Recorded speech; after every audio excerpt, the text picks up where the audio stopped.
52. The soul and spirit in a human being. 20th March, 1847.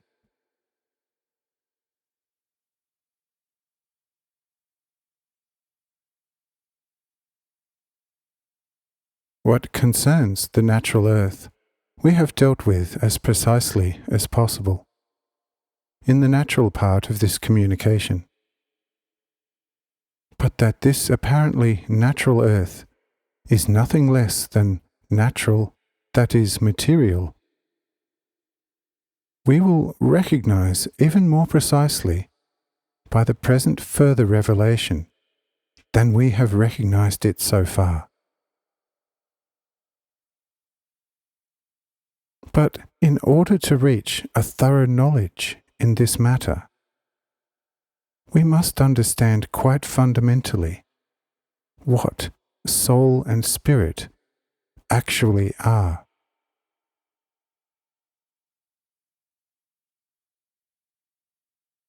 This difference has already been shown, and what has already been said would be sufficient to distinguish the essence of the spirit and the soul from each other for very enlightened minds.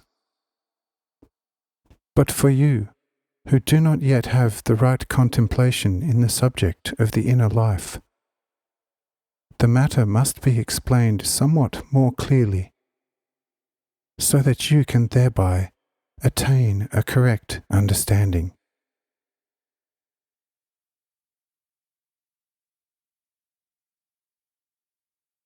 The soul is the receptive organ for all the endless ideas of the primordial ground, from which it emerged like a breath. It is the carrier of the forms, the relations and the modes of action.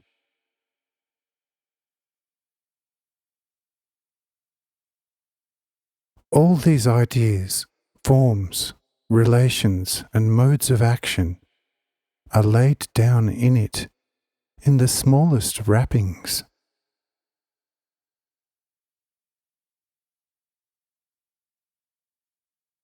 A just measure of all that combined into one being forms a perfect human soul.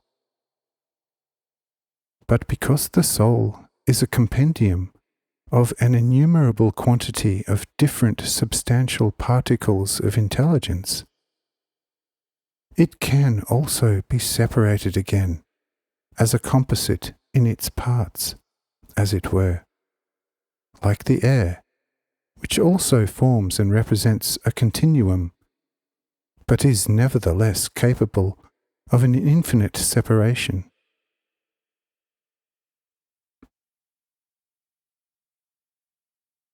The fact that air can be separated from each other in larger, smaller, and smallest particles is proven by the next best foam, which consists of nothing but air bubbles created by the movement of a somewhat viscous liquid.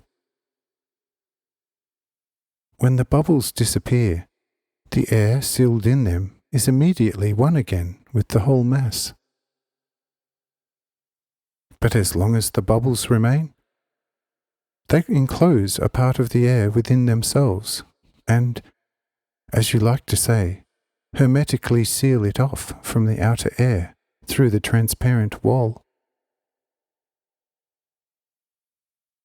Thus also the whole universe, yes, the whole infinity, is filled with the ideas of the Godhead. And the same, which fill the whole infinity, are also to be found in a monad, but of course in the most limited scale possible. Just as the air in the smallest soap bubble contains all the same parts which are to be found in the general air. That would be the soul.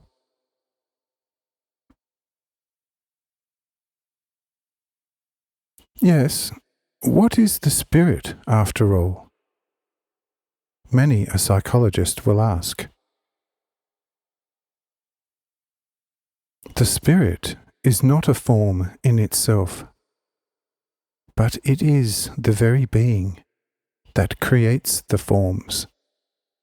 And only when the forms are created can it itself appear as a form in these created forms.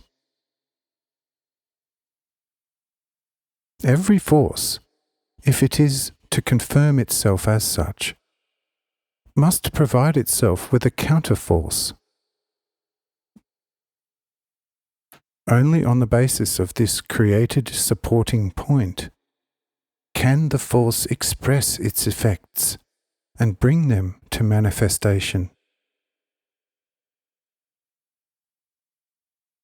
The spirit is therefore like the light, which remains eternally light in itself, but cannot become visible as light as long as there are no objects to illuminate.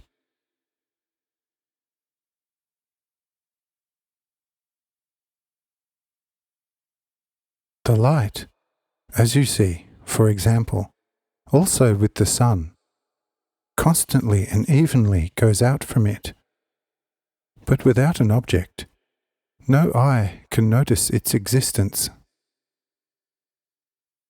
A moonless night has just as much light emanating from the sun as a moonlit one. But in the first case, the light has no object up in the high ether, and therefore no one notices that it is present.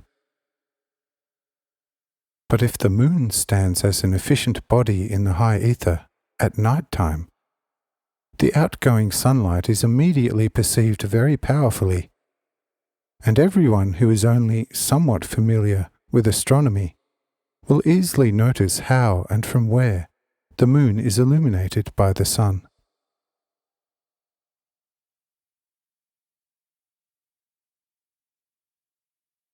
You may easily notice the spiritual effect of light in nature. It is true that everything is present in the earth and in the air. All forms of being and becoming lie together in seeming matter, motionless and unfeeling, and nothing stirs in them. But when the light comes, the forms that lie dead together come to life, join with each other and become new forms. Just compare winter with summer, and you cannot miss the spiritual work of the light.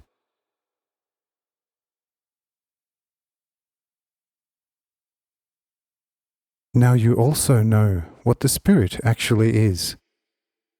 It is the light, which produces itself from its own warmth, from eternity to eternity,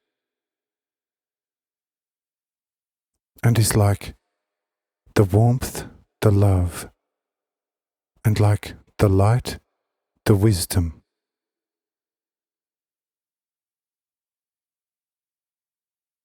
If a man has a soul, however perfect it may be, but has little or no light, he will have little or no activity in his soul, and also in his body.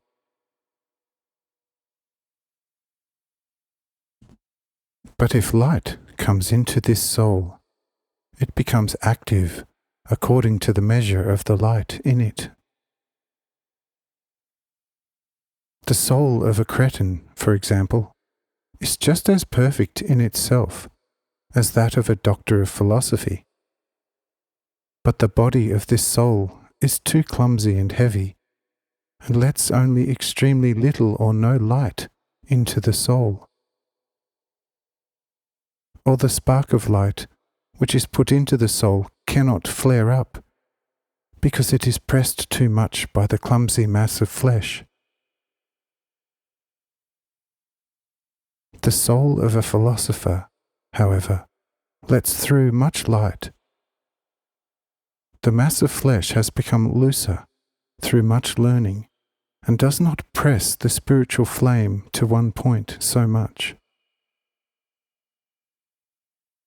For this reason, in the first case, one will find either no activity at all, or only very little.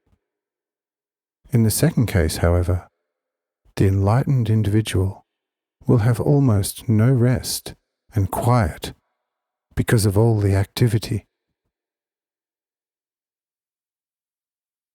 Of course, we are not yet talking about wisdom, where everything becomes light in the soul, but only about little or no light, and about more and much light.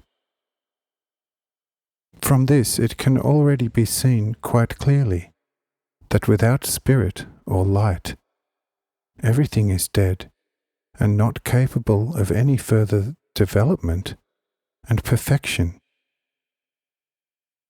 While in the light, everything becomes alive, active, forming and perfecting itself.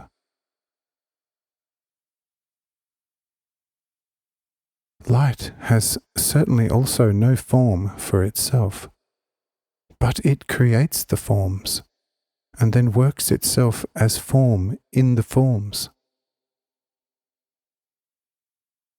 The forms can be bound separately or together, and new ones can be formed innumerably.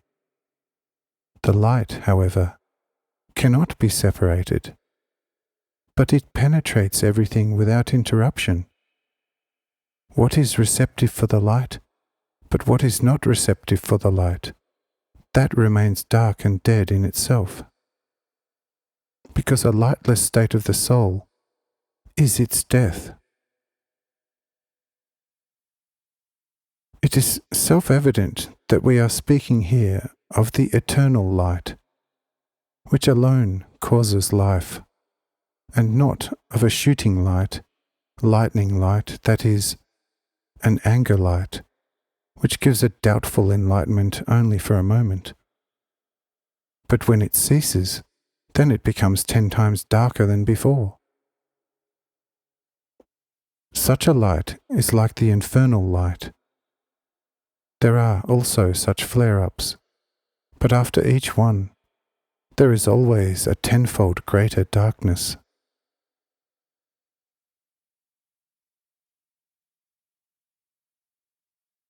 Now that we have hopefully seen the difference between soul and spirit clearly enough, we can then also easily grasp that the earth in its stronghold is nothing but Satan's captive soul, while his spirit clings to it, bound in new, impenetrable bonds. We will next time take a closer look at this matter